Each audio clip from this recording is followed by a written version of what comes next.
नमस्कार, मैं युकेश चंद्राकर। नक्सलियों ने अभी कुछ समय पहले जवान को रिहा किया, इतनी बड़ी वारदात को अंजाम दिया।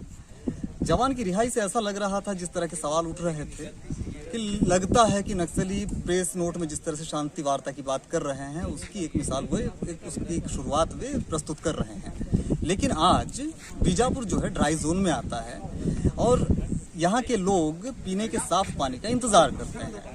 उनके पीने के पानी के लिए काफ़ी मशक्क़तें उन्हें उठानी पड़ती हैं। तो इसके मद्देनज़र यहाँ की स्थानीय प्रशासन ने एक कोशिश करी कि यहाँ पर मिंगाचल में बीजापुर से तकरीबन 20 किलोमीटर पहले एक नदी है, उस नदी में वाटर प्लांट स्थापित करके यहाँ से वाटर सप्लाई करके जो है बीजापुर निवासियों की प्यास बुझाई जा सके। नक्सलियों ने उस प्लांट के कार्य में लगे वाहनों में आग लगा दी है।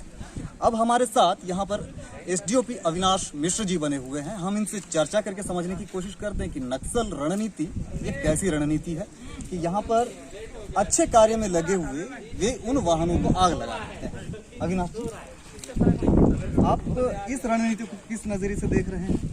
देखिए, जो नक्सलियों की रणनीति रही है, कहने के लिए सामने यह बोलते हैं कि ये गरीबों के सुरक्षा और उनके विकास के लिए लगे हुए हैं, किंतु जब कभी भी आप देखेंगे तो बोलना इनका कुछ अलग होता है और काम इनका अलग होता है। ये एक अच्छी योजना के अंतर्गत, एक नल जल योजना के तहत बीजापुर में पानी सप्लाई के लिए ये एक निर्माण हो रहा था।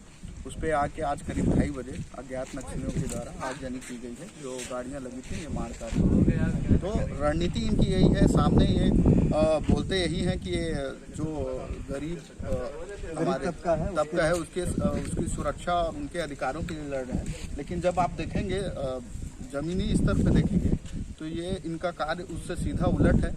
ये चाहते ही नहीं है कि क्षेत्र का कोई विकास हो, सड़क बने या कोई भी और जो गरीबों के लिए जरूरी आवश्यक चीज़ें हैं वो उनका वो हो सके, निर्माण हो सके। जी हाँ, बिल्कुल अविनाश जी। तो जिस तरह से यहाँ पर विकास की बात अविनाश जी कह रहे हैं, वे विकास विरोधी हैं। तो एक तरह से अगर सड़क बनती है उसका विरोध करते हैं, तो यह बात समझ में आती है कि चलिए पेड़ कट रहे हैं तो उनके वे उसके खिलाफ हैं, तो वो जो है इसका विरोध करते हैं। लेकिन यहाँ पर पानी सप्लाई के लिए अगर वाटर प्लांट का कार्य चल रहा है तो यहाँ से उनकी क्या दुश्मनी है, ये सवाल किया जाना चाहिए। हालांकि ये कार्य निंदनीय भी कहा जा सकता है, लेकिन हम पत्रकार होने के नाते कोई टिप्पणी किए बगैर एक सवाल हम पूछना चाहते हैं कि पीने का पानी अगर लोगों के घरों तक पहुंचने के लिए कोई कार्य चल रहा है तो उस कार्य को बाधा पहुंचाने के पीछे नक्सलियों का ऐसा कौन सा मकसद छिपा हो सकता है? नमस्कार।